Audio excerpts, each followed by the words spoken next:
Dans le village paisible d'Igodo, niché au cœur de la terre rouge et entouré de palmiers majestueux, vivaient deux sœurs que tout opposait, Amara et Nia.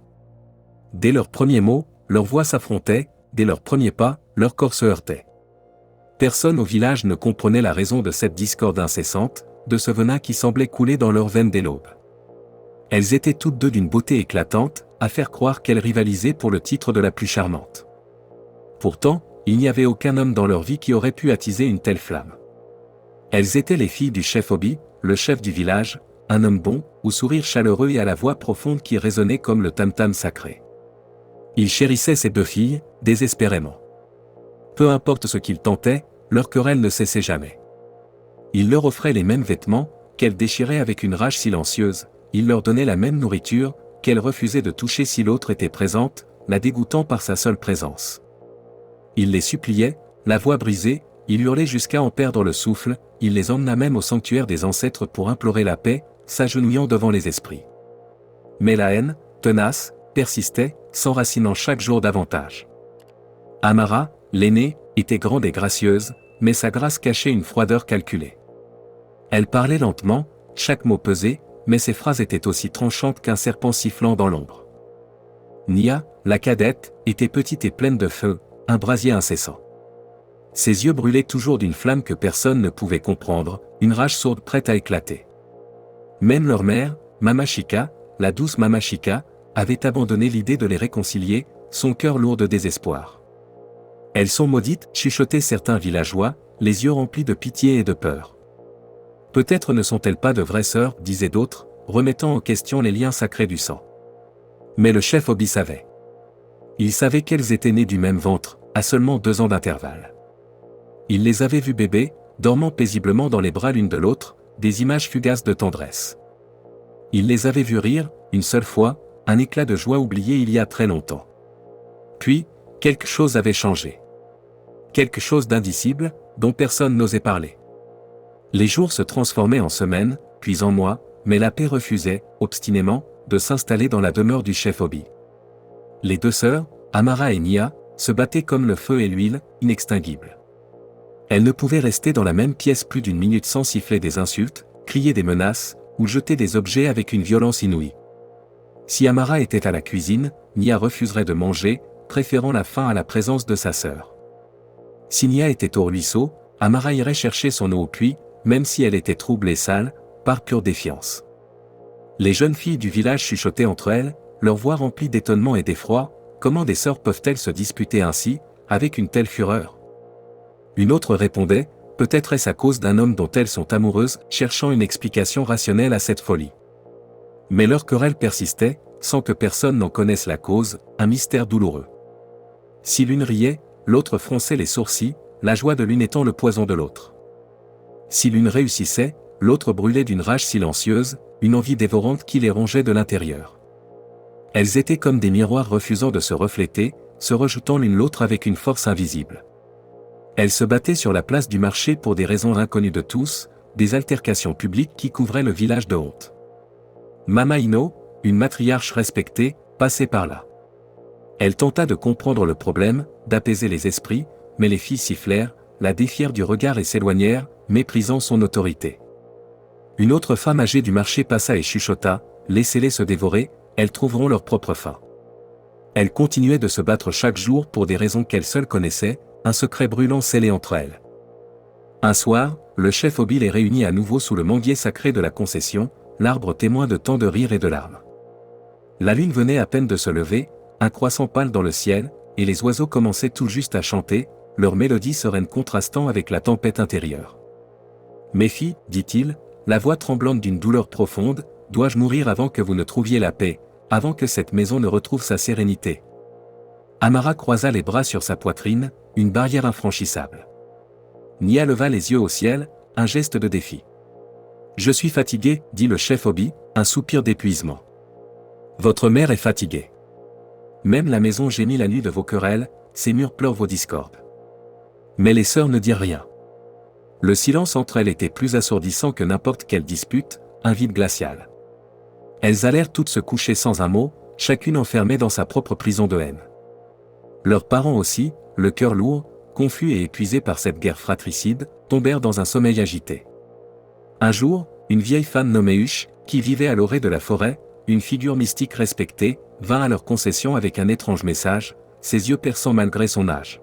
« Je les ai vus dans mon rêve, dit-elle, sa voix rauque mais emplie d'une sagesse ancestrale. Les esprits ne sont pas contents. Une sœur cache quelque chose. » L'autre le fuit, désespérément. Le chef Obi secoua la tête, le désespoir lisible sur son visage. Que se cachent-elles mutuellement? Elles n'étaient que des enfants quand la haine a commencé, quand ce poison s'est insinué. La vieille femme sourit, ses dents jaunes comme le maïs séché par le soleil, un sourire énigmatique. Alors cela a commencé bien avant leur naissance, un fardeau hérité. Soudain, le tonnerre gronda dans le ciel, un roulement profond qui fit vibrer la terre. Le vent secoua les arbres avec une violence inattendue, et un oiseau s'envola vers le palais, laissant tomber une plume noire, sombre et menaçante, entre les deux sœurs. Amara regarda la plume, ses yeux se fixant sur le symbole du destin. Nia regarda Amara, et pour la première fois depuis des années, une étincelle de reconnaissance traversa leurs regards. Elles dirent la même chose au même moment, leurs voix étrangement unies, « Tu te souviens, n'est-ce pas ?» Le vent qui portait la plume noire devint plus fort, hurlant à travers le village, soulevant la poussière autour de la concession du chef Obi, un tourbillon chaotique. Les arbres à l'extérieur gémissaient comme s'ils portaient des secrets trop lourds, des vérités enfouies qui cherchaient à éclater. Des oiseaux volaient en cercle, confus et agités, leurs cris perçant l'air. Le chef se tint entre ses filles, observant leur visage avec une intensité fiévreuse. « Vous vous souvenez de quoi ?» demanda-t-il, sa voix tremblante d'espoir et de peur. Mais Amara détourna le visage, ses traits se figeant à nouveau. Nia serra le poing, les jointures blanches, et sortit sans un mot, fuyant la vérité imminente. Cette nuit-là, le ciel refusa de se calmer. Le tonnerre claqua comme un fouet divin et la pluie commença à tomber, non pas en gouttes, mais en nappes lourdes, comme si les cieux eux-mêmes étaient en colère, pleurant la discorde humaine. Dans les chambres séparées des filles, les bougies vacillaient sauvagement, les flammes dansant comme des esprits tourmentés. Des ombres sinistres dansaient sur les murs. Et dans l'obscurité oppressante, les deux sœurs chuchotèrent les mêmes mots à elles-mêmes, un écho de leur haine mutuelle, elle ne dira jamais la vérité. Le lendemain matin, le village était en effervescence, un murmure d'horreur et de stupéfaction. Une chèvre avait été retrouvée attachée la tête en bas sur la place du village, ses yeux grands ouverts dans la mort, son corps froid et inanimé. Personne ne la réclama, un sacrifice macabre dont personne ne voulait la paternité. À côté d'elle gisait un petit pot en argile brisé en deux, avec des cendres à l'intérieur, un signe clair de rituel sombre. L'aîné du village, Papa Emeka, dont la sagesse était incontestée, déclara d'une voix secouée par l'émotion que c'était un signe de secret profond et de rituels inachevés, une malédiction qui pesait sur eux. Les ancêtres s'éveillent, dit-il, les yeux remplis d'effroi, leur colère est palpable. Ce même jour, le chef Obi, le cœur lourd de pressentiments, réunit la famille pour une rencontre solennelle dans la cour. Il avait invité la devineresse du village, Mama Neka, une femme aveugle qui voyait plus que quiconque, ses visions perçant le voile des apparences. Mama Neka arriva en silence, sa présence imposante, marchant avec un bâton de bois orné de gravures anciennes, chaque marque racontant une histoire. Ses yeux étaient recouverts d'un tissu rouge, mais elle s'arrêta juste devant Amara et Nia, son regard intérieur les fixant avec une intensité glaçante. Elle leva le visage vers le ciel et murmura, sa voix un murmure d'outre-tombe, elles portent le même sang, mais leurs esprits se battent. Le sol sous leurs pieds se fissure, une crevasse s'ouvre. Un jour prochain, quelque chose d'enterré surgira, une vérité qui détruira tout sur son passage. Les lèvres d'Amara tremblèrent, une peur primaire envahissant son visage. Nia détourna le regard, incapable de soutenir la prophétie. Le chef Obi demanda, sa voix emplie d'angoisse, « Que devons-nous faire? Comment apaiser cette colère ?» Mama Neka ne répondit pas. Elle laissa simplement tomber une petite pierre entre les filles. Elle était lisse et noire, mais une ligne rouge, comme une veine de sang, la traversait, une fissure menaçante.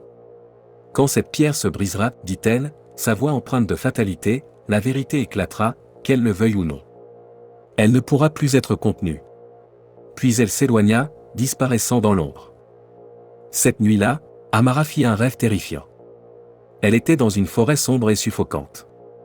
Les arbres chuchotaient son nom, leur voix s'insinuant dans son esprit. Elle vit une petite hutte sans porte, d'où ne s'élevait que de la fumée, épaisse et opaque. À l'intérieur, elle entendit des pleurs, doux, brisés et étrangement familiers, des sanglots qui résonnaient dans son âme. Le lendemain matin, Nia se réveilla en hurlant, un cri qui déchira le silence. Ses mains étaient couvertes de terre, ses ongles noircis de terre sous eux, mais ses fenêtres étaient closes, sa porte verrouillée de l'intérieur. « Que nous arrive-t-il » murmura-t-elle, son reflet dans le miroir semblant étranger, déformé par la peur. Ce même matin, alors que le village se préparait avec ferveur pour la fête de la nouvelle Ignace, les sœurs s'affrontèrent à nouveau, la tension insupportable. Nia avait cueilli des fleurs pour décorer le sanctuaire familial, un geste de paix. Amara, sans un mot, les arracha violemment et les jeta dans la brousse, un acte de pure destruction. Nia hurla, la douleur et la rage dans sa voix, « Pourquoi me hais-tu autant ? Pourquoi cette haine sans fin ?» Amara siffla, ses mots crachés comme du venin, « Tu as commencé. C'est toi qui commences toujours. Tu es la cause de tout. » Elles se tirèrent les cheveux, se griffèrent, se frappèrent, leurs corps s'entremêlant dans une danse macabre de haine. Les villageois se rassemblèrent dans la concession, secouant la tête de honte, leurs visages marqués par la désolation. Le chef Obi se précipita, la voix brisée par l'émotion, criant « Ça suffit. Assez de cette folie !» Il se plaça entre elles, son cœur battant comme un tam-tam fou. « Vous allez vous détruire cette maison, avant que cela ne prenne fin. » Leur mère, Mamashika, se tenait dans l'embrasure de la porte, son visage pâle, ses yeux emplis de larmes. « Allons chez le pasteur. Ou au sanctuaire. Ou n'importe où. Ce n'est plus ordinaire, c'est une malédiction. » Mais ni sanctuaire ni église ne purent arrêter ce qui se préparait, la force inexorable du destin. Cette nuit-là, alors que la pluie tombait doucement sur le toit en tôle, le chef Obi s'assit seul, le regard perdu dans l'obscurité, fixant la pierre noire que la devineresse Mamaneka avait laissée. Elle gisait toujours intacte, silencieuse mais dangereuse, une bombe à retardement. Il la prit dans sa main, ses doigts serrés, et lui murmura, comme un homme perdant toute raison, « Quoi que ce soit qui maudit mes filles, s'il te plaît, quitte ma maison, libère-nous. » À ce moment-là, la foudre illumina le ciel d'un éclat aveuglant, et de la chambre d'Amara, un cri déchirant, de pure terreur, déchira la nuit. Nia sortit en courant, criant elle aussi, le visage déformé par la panique, « Elle a essayé de me poignarder. » Amara suivait, tenant un morceau de miroir brisé à la main, ses yeux dilatés et sauvages, le regard d'une folle. Le chef Obi tomba à genoux, le cœur brisé, « Mes filles, vous allez détruire cette maison, vous allez nous anéantir. » Le lendemain matin, une étrange marque apparut sur la porte d'entrée de la concession, 3 points rouges formant un triangle, un symbole ancien de secret et de souffrance. Personne ne pouvait l'expliquer. Personne n'osait la toucher, la craignant comme une malédiction. Et la pierre noire, elle avait commencé à se fissurer, des veines rouges s'étendant à sa surface, annonçant l'inévitable. La marque rouge étrange sur la porte du palais refusa de s'estomper. Jour après jour, elle devenait plus sombre, comme si elle se nourrissait de la tension insoutenable dans la maison, du désespoir grandissant. Le chef Obi n'était plus l'homme fort et fier que le village connaissait. Ses yeux étaient toujours fatigués, cernés par les nuits blanches, son regard vide. Sa voix, autrefois profonde et vibrante, était devenue faible comme un murmure emporté par le vent.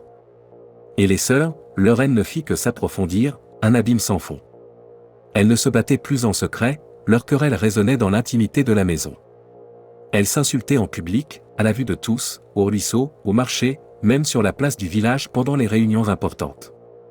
Les enfants commencèrent à les appeler « ombre et flamme », un surnom cruel qui reflétait leur nature destructrice.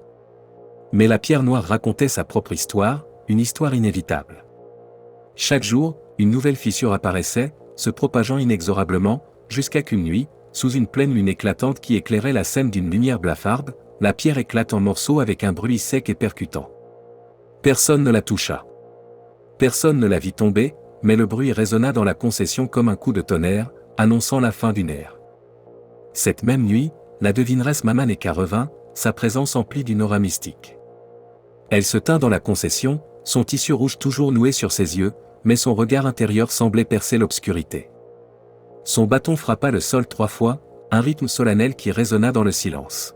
« Il est temps, dit-elle, sa voix grave. » Le chef Obi, le cœur battant à tout rompre, réunit à nouveau ses filles sous le manguier, l'arbre témoin du début de cette tragédie.